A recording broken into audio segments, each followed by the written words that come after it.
पंजाब हुकूमत ने हद तक इज़्ज़त बिल 2024 ऐवान में पेश कर दिया, जिसके खिलाफ अपोजिशन ने शदीद एहतजाज किया, जबकि सहाफ़ियों ने प्रेस गैलरी से वॉकआउट किया। बिल का इतलाक़ प्रिंट, इलेक्ट्रॉनिक और सोशल मीडिया पर होगा। अपोजिशन ने बिल में 10 से ज़ायद तरमीम पंजाब असम्बली में जमा करवा दी। पंजाब में हद तक इज्जत का नया बिल अपोजिशन ने काला कानून करार दे दिया। 6 माह कैद और 30 लाख तक का जुर्माना। सूबाई वजीर पार्लिमानी उमूर मुश्तबा शुजाउर रहमान ने हद तक इज्जत बिल 2024 ऐवान में पेश किया। बिल के खिलाफ अपोजिशन ने नारेबाजी करते हुए काला कानून कहकर बिल मुस्तरद कर दिया।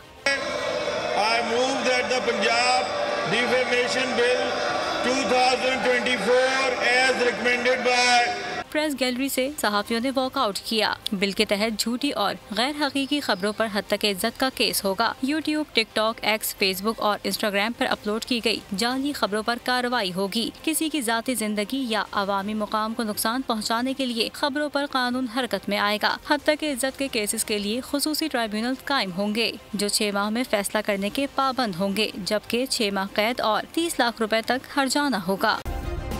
सब्सक्राइब करें और बेल दबाएं ताकि कोई खबर रह न जाए।